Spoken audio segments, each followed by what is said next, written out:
YouTubers, Mike Martin's here, Mike Martin's channel. Thanks for joining me. I got a really hot story here for Vancouver housing crisis. Article's very new. It's got zero comments on it because it just got published. And here goes. Vancouver's housing shortage worsened by rental crackdown. This is it's by Francis Bula.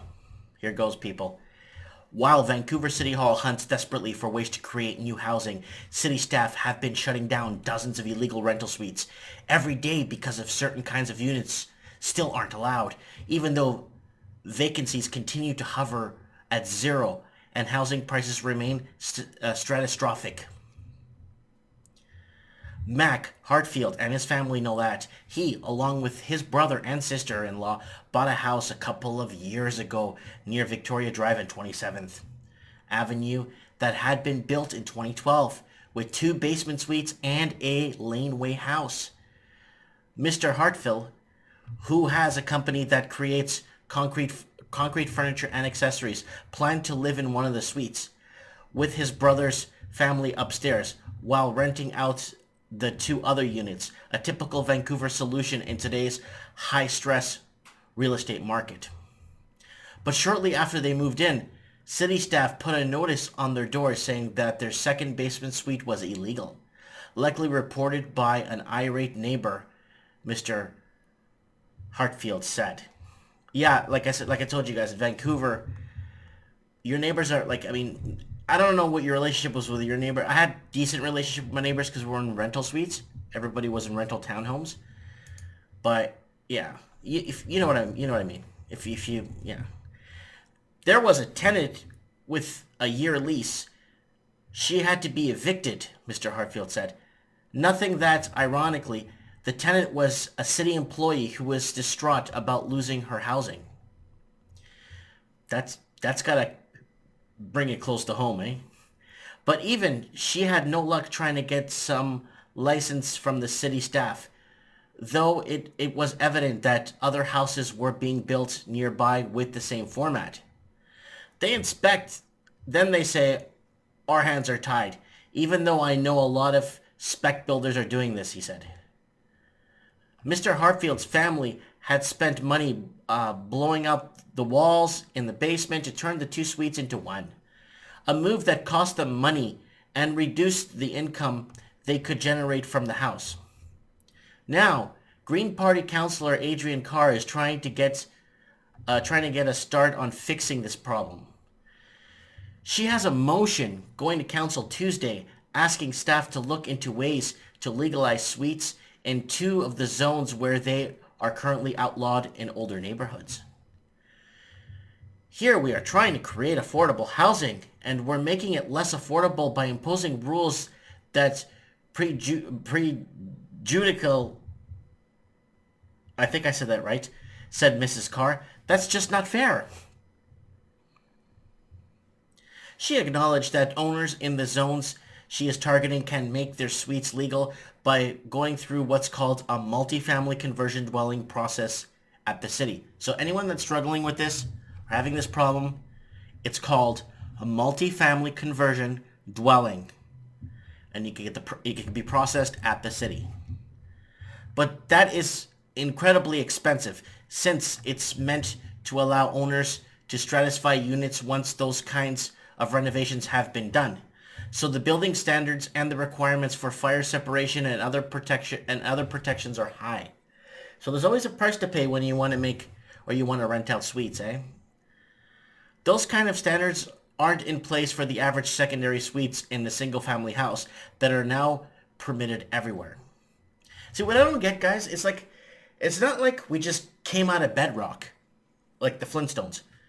We have fire departments. We have people that could, everything's on call. Everything's ready to go. It's not like, we're living in the Stone Age and there's a fire, or if there's an emergency, like no one's going to be there within minutes. I don't know. Comment below, weigh in on this. The city received 180 complaints last year about illegal suites, and staff are required to act on them, said the spokesperson. Really? Why would anyone call about, Equally common among the complaints to the city are suites that have been created in older houses in the city's inner city neighborhoods, which have many duplexes and large older houses. Duplexes get basement suites added, or big house may be converted into 3 suites.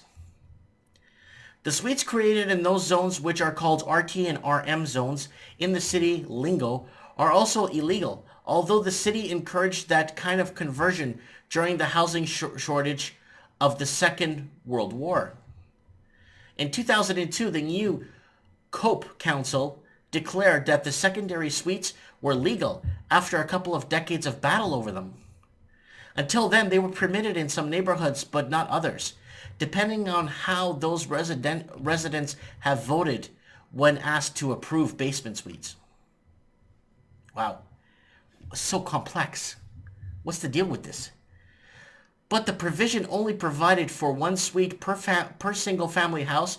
It didn't cover the duplex zones, and it didn't protect more than 1 suite in a single family house. Councillor Jeff Meggs acknowledged there's a bump in the system. It's complicated, driven, so it's really random, Mr. Meggs, who once unsuccessfully tried to help an older woman caught in the same situation. She had been renting a second basement suite in a house, one that'd been occupied for 20 years. But a neighbor had complained, and so the staff were required to order the second suite closed. Elizabeth Murphy, a frequent advocate on planning issues and a project manager, said she knows many of the people who have been caught in that situation, either tenants or owners. Miss Murphy said, "It is forcing some owners into unfortunate predicaments, and they have to try to avoid city oversight or get caught." So basically, it's illegal only if you get caught. People are depending on these mortgage helpers to get them, but if it turns out they have unauthorized accommodation, it makes it very difficult for them, and it forces people to do rentals without permits. That one's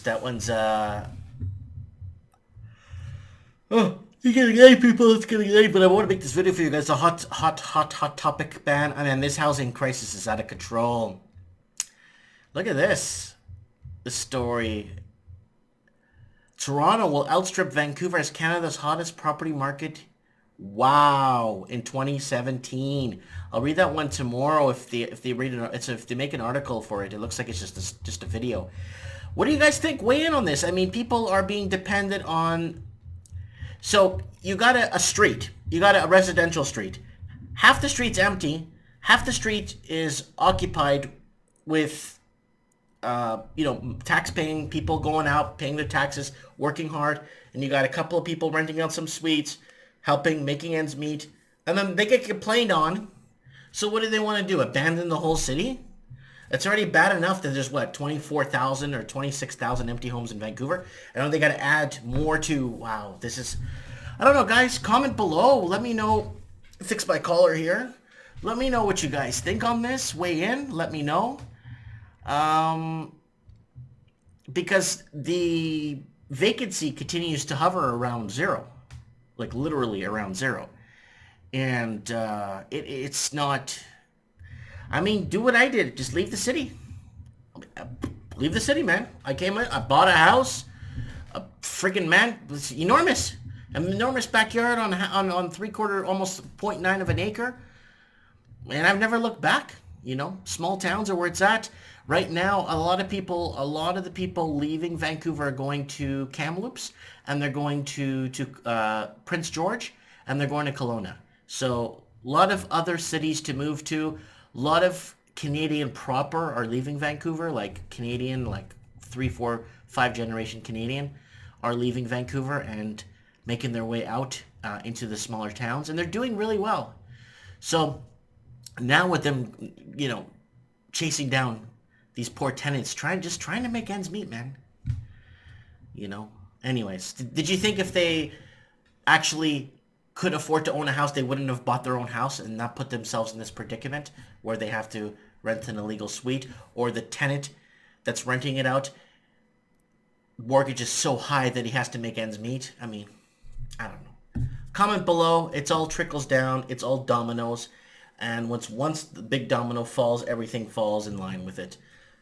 Comment below. Let me know what you guys think. Thanks for watching, and don't forget to hit the subscribe button.